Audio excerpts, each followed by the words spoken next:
مفتی صاحب کے official channel مفتی طارق مسعود speeches کو سبسکرائب کریں۔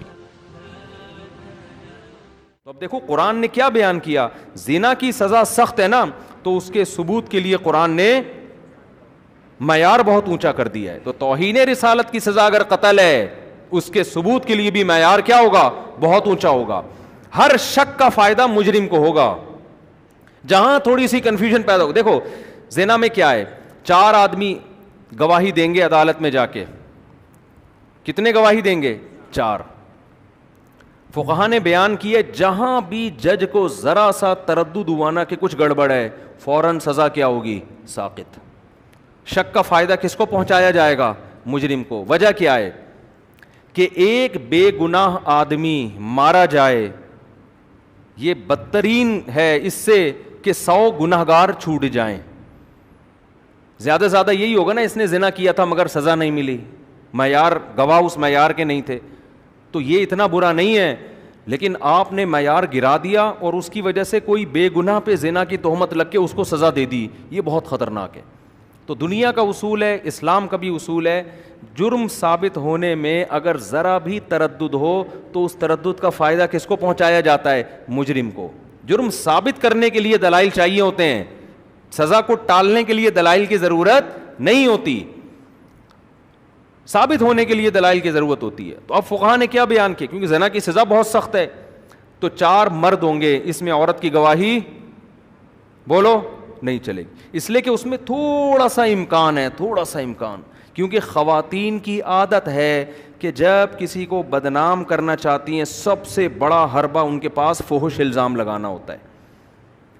یہ میاں بیوی کے جھگڑوں میں ہمیں بہت دیکھنے کو ملتا ہے، میاں بیوی کے جھگڑوں میں، کہ جب مسئلہ ہوگا نا فوراً میرا میاں، کیونکہ اس الزام کو لوگ جلدی قبول کر لیتے ہیں، لوگ کہتے ہیں اس کی بیوی ہے، یہ گھر کے حالات زیادہ جانتی۔ میں نہیں کہہ رہا ساری عورتیں ایسا کرتی ہیں، اور جو بیان سن رہی ہیں وہ تو بالکل کبھی بھی نہیں انہوں نے ایسا کیا، میں صرف یہ کہہ رہا ہوں کہ فحش الزام لگانے کے معاملے میں مردوں میں کی بجائے عورت میں یہ الزام کا ریشو زیادہ ہے، یعنی مرد بھی فحش جھوٹے الزام لگا سکتے ہیں، مگر عورتوں میں یہ والے الزام لگانے کا ریشو مردوں سے زیادہ ہے۔ جب بدنام کرنا ہوگا یہ بندہ ایسا ہے، یہ یوں ہے، یہ یوں ہے، اس میں بعض دفعہ صحیح بھی الزام ہوتے ہیں لیکن بہت دفعہ غلط الزام بھی ہوتے ہیں۔ تبھی نبی صلی اللہ علیہ وسلم جب عورت کو بیعت کیا کرتے تھے تو آپ ان سے یہ ایگریمنٹ لیتے کہ وَلَا يَأْتِينَ بِبُهْتَانٍ يَفْتَرِينَهُ بَيْنَ أَيْدِيهِنَّ وَأَرْجُلِهِنَّ، کسی پر کبھی زندگی بھر فحش الزام نہیں لگاؤ گی، سمجھتے ہو؟ تو اس لیے یہاں شریعت نے مجرم کو فائدہ پہنچانے کے لیے کہ اس پہ سزا ٹلے، یہاں شریعت نے کہا کہ مرد گواہی دے گا تو مانا جائے گا، عورت کی گواہی یہاں معتبر نہیں ہے۔ حالانکہ ہو سکتا ہے عورت سچ بول رہی ہو، لیکن معیار کو اونچا کرنے کے لیے اسلام نے کیا قانون بنایا کہ مرد گواہی دے گا۔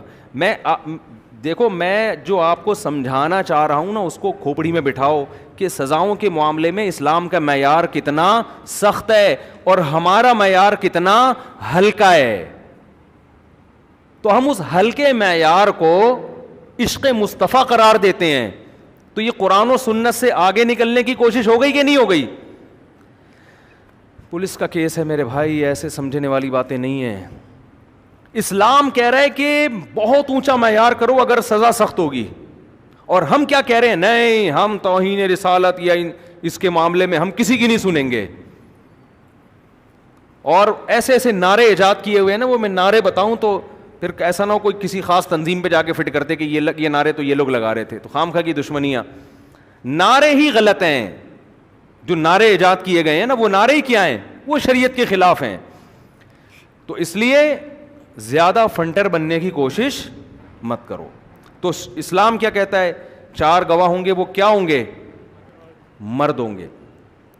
فقہا پھر آگے بیان کرتے ہیں، کیونکہ حدیث میں آتا ہے ادرؤوا الحدود ما استطعتم، جتنا ممکن ہو حد کو ساقط کرو، یعنی جب تک پورا ثبوت نہ ہو جائے۔ اسی وجہ سے حضرات فقہا نے پھر اجتہاد کیا اسی حدیث کی روشنی میں کہ 4 گواہوں کو بلایا جائے گا، جب وہ گواہی دیں گے ان کے جرح ہوگی کہ یہ صحیح بھی ہیں، ایسا تو نہیں ان کا کہ اس سے کوئی دشمنی چل رہی ہو، قرضہ نہ دے رہے ہو، اس پہ اس وجہ سے الزام لگا دیا، تو اس کو کہتے ہیں جرح۔ عدالت جرح کرے گی، صحیح طرح سے پرکھے گی کہ ان کا کوئی ذاتی مفاد تو نہیں ہے۔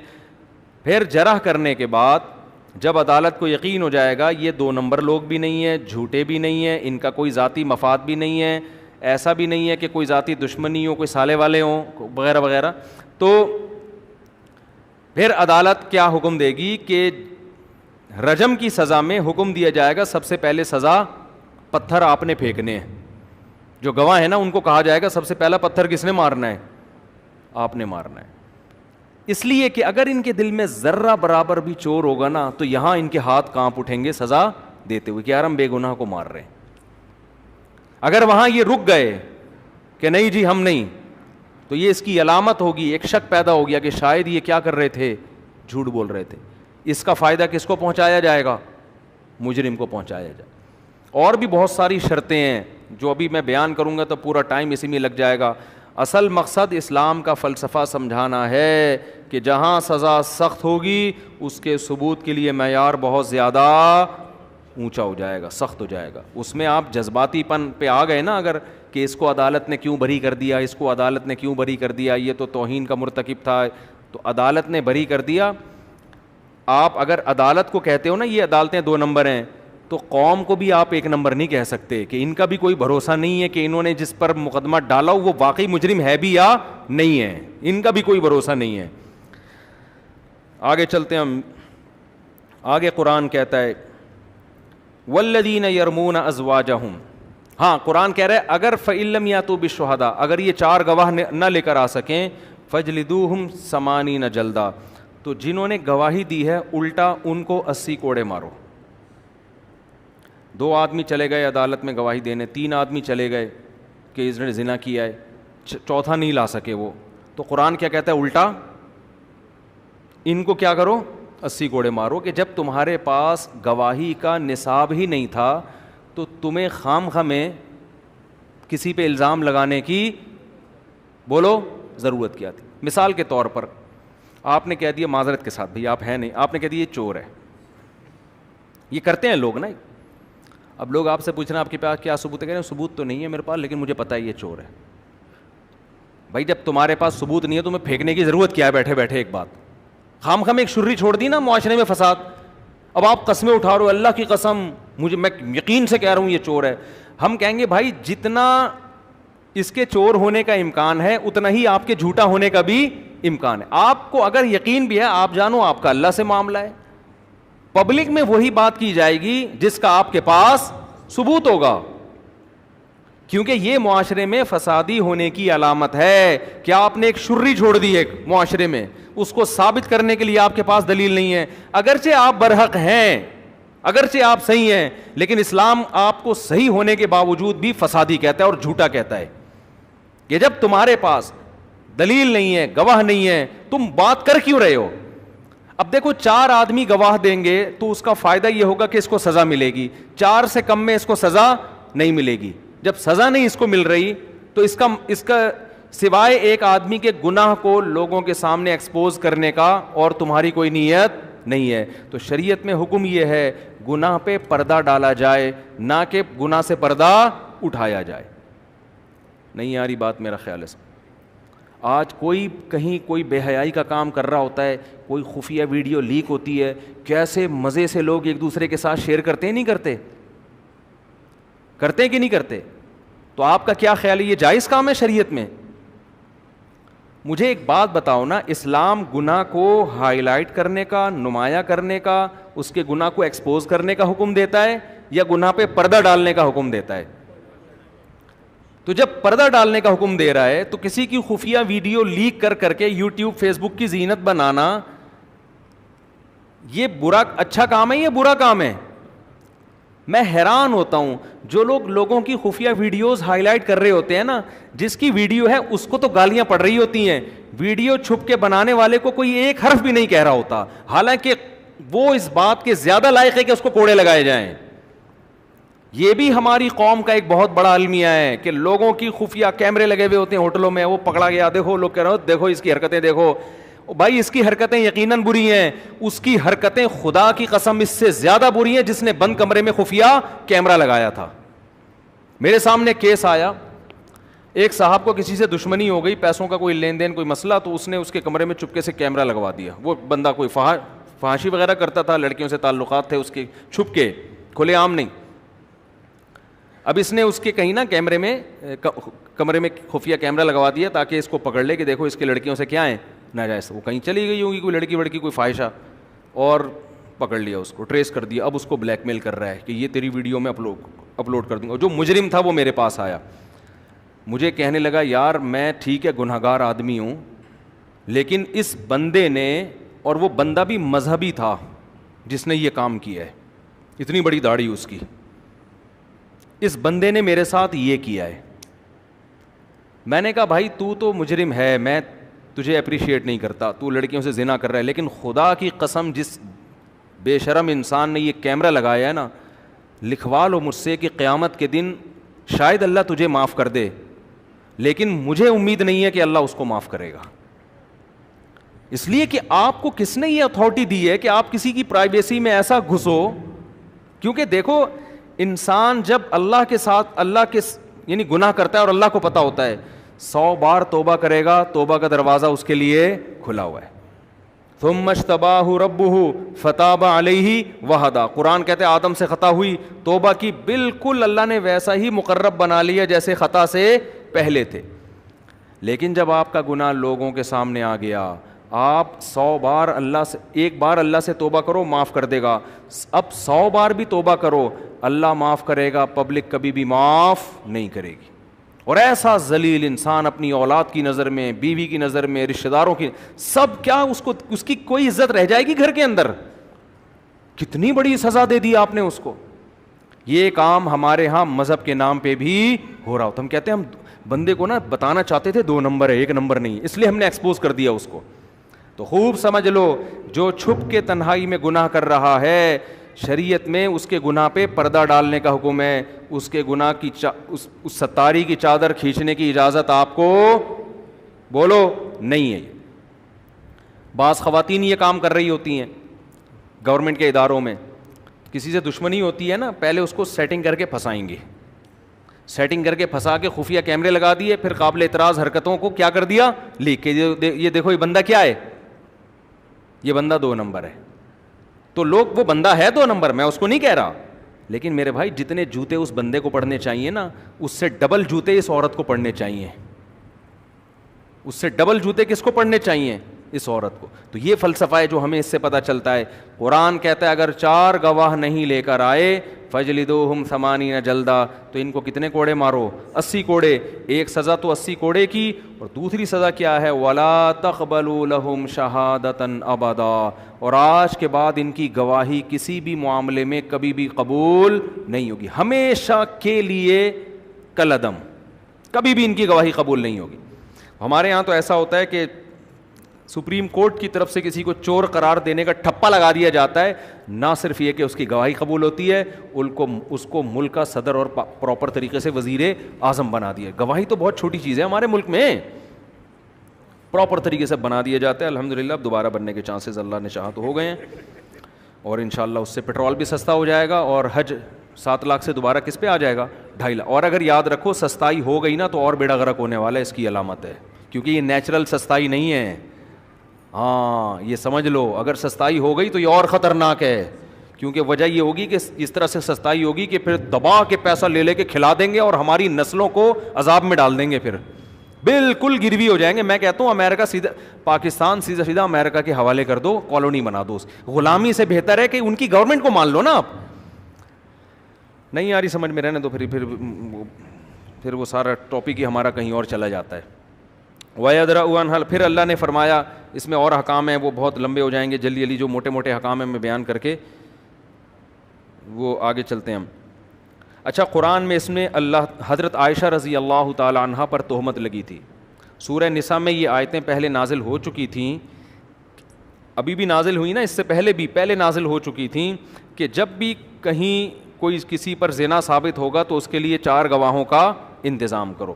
امی عائشہ رضی اللہ تعالی عنہ پر منافقوں نے تہمت لگائی, کسی کو کا مشاہدہ نہیں تھا, کسی نے اپنی آنکھوں سے نہیں دیکھا, ایک فتنہ معاشرے میں پھیلا دیا, اور بعض معصوم صحابہ بھی اس کے اندر مبتلا ہو گئے. تو قرآن میں پھر نبی حضرت عائشہ رضی اللہ تعالی عنہ کی براءت کا اعلان کیا. اس کو واقعہ اف کہتے ہیں. اف کہتے ہیں جھوٹ کو, یعنی ایک جھوٹ کا واقعہ جو امی عائشہ رضی اللہ تعالیٰ عنہ پر تہمت لگائی گئی. قرآن نے 2 عورتوں کی پاک دامنی بیان کی, ایک حضرت مریم کی اور ایک حضرت عائشہ رضی اللہ تعالیٰ عنہ کی. حضرت عائشہ فرماتی ہے مجھے یقین تھا کہ اللہ میری پاک دامنی بیان کرے گا, لیکن میں یہ سوچ بھی نہیں سکتی تھی کہ قرآن کی آیتوں کا حصہ بنا دے گا اللہ تعالیٰ اس کو.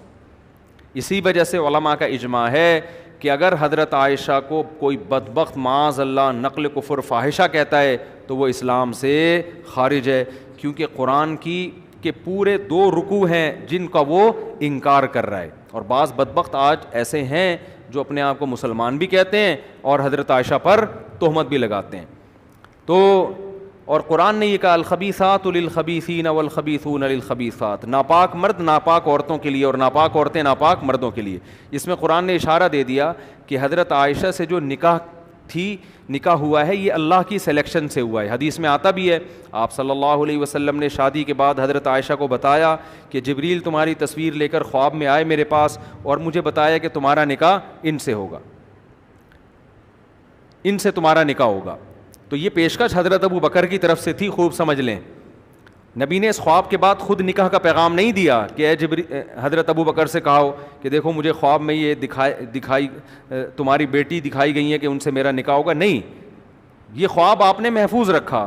حضرت ابو بکر نے جب نکاح کیا تو اس کے بعد نبی نے امی عائشہ کو بتایا ہے کہ مجھے خواب میں یہ خوشخبری سنائی جا چکی تھی.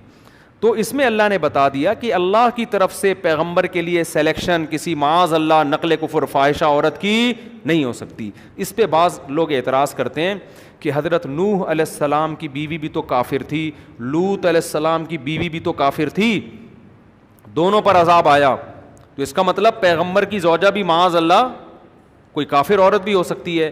تو خوب سمجھ لو, کافر ہونا الگ بات ہے, فاحشہ ہونا الگ بات ہے.